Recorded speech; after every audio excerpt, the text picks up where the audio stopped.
You have heard how when I completed primary school, there was no certainty about me going to secondary school.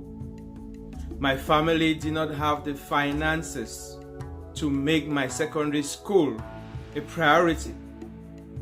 Like every young man, well, most of the young men in my village at the time, the destination was Bamenda town to select a workshop in which one could learn a trade and eventually become financially independent as a tradesperson, be it a mechanic, an electrician, a builder. My brother Lucas looked at me and thought that I was too young, at the age of 11 going to 12, a bit stunted. I didn't look like one who could survive in the city without supervision.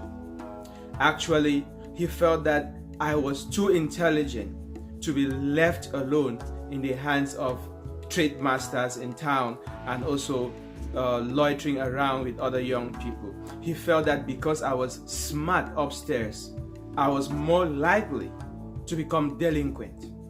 He didn't want to have a younger brother who would wind up a thief.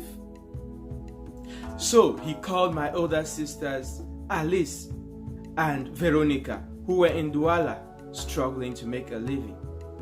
He tried to borrow money from them, promising to pay back.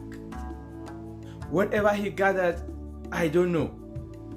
But he secured me admission into government secondary school in Batu after having put up a show convincing the principal to admit me even though I had missed the admission interviews.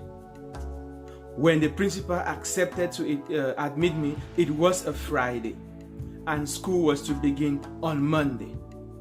So the condition was I must show up in school on Monday. Guess what?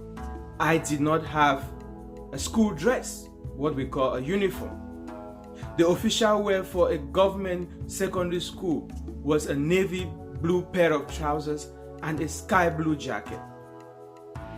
My older brother, that is Lucas's follower, Christopher, had his old jacket that he had used for 7 years, from government secondary school Ndop to Cass Bambili.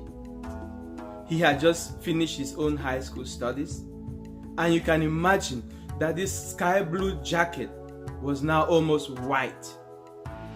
In addition, since I was very short, it was more like a gown to me because it was almost on my knees. That Saturday, my godmother, Mama Regina Funta, hearing the good news that I finally would be going to secondary school, rushed to the market, bought material, and sewed a pair of trousers for me. And on Monday, I showed up in school. This is how I started secondary school. It may surprise you to hear that back in primary school, our school fees was 900 CFA francs. But I cannot remember a year when I paid school fees in full. In secondary school, school fees was about 12,500 francs. That's about $20 US, those of you who are not Cameroonians. But yes, that was a fortune to my family. And mark you that my family was not the poorest family in our community.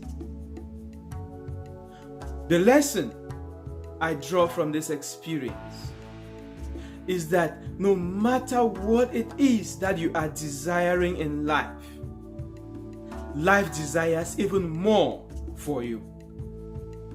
Secondly, when opportunity comes, it often comes through unexpected channels, and it often demands immediate action.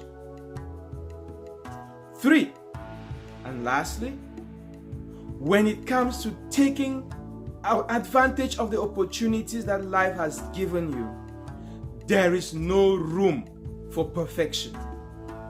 What you need is to begin where you are with what you have and start doing what you need to do so that as you take one step at a time, life begins to unfold in ways and means that you least expected.